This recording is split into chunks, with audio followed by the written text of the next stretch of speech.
Welcome back to another video of Becoming a Code Expert. In this video, we are going to see the third string operation, which is iterating through a Python string. So what is an iteration? Iteration is traversing through a string using an iterating variable.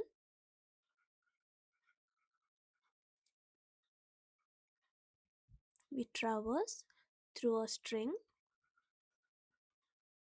one by one.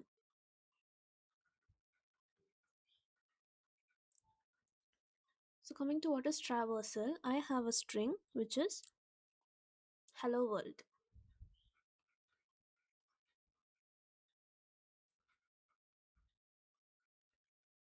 So here, first I move to the 0th index position, which is H, and then I move to E, then L, then the second L, then O, then space, then W, then O, R, L, and D. So this is called a traversal. So traversal depends upon the condition that we use for traversing. So to traverse through a string, we use a loop, which is for loop.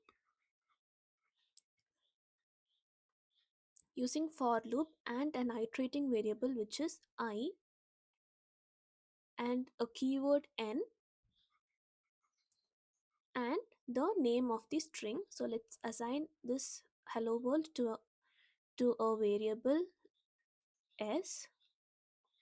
So for I in s,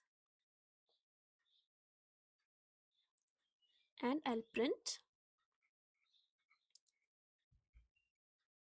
the I. So what is I? I is the iterating variable. So I starts from 0. So I defaultly starts from 0. So first the value of I will be 0. So let's assign index positions 0, 1, 2, 3, 4, 5, 6, 7, 8, 9, and 10. So unless we specify the value of I, the iterating variable always starts from 0. So the initial value of I will be 0. So I just equal to 0. In the string s, I will print the string in the 0th position, which is h. Then it will automatically move to the next position, which is the first index. So here I got E. Then the second index, which is L, the third index, which is L, fourth index, which is O, fifth index, which is space, sixth index, which is W, seventh index, which is O, eighth index, which is R, ninth index, which is L, and the 10th index, which is D. So all of these will be printed. Now let's see a code for this.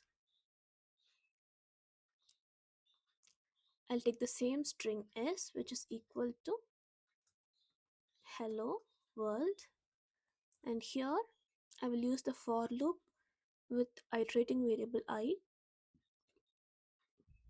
For I in s, print I.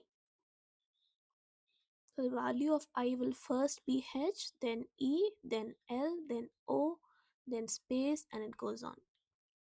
Now let's run this code. So here you can see the string got printed line by line with each character in a line. I hope this video was helpful to you. The next video we'll see the next operation, which is finding the Python string length. If you have any doubts, you can ask in the comment section, and don't forget to subscribe my channel. Thank you.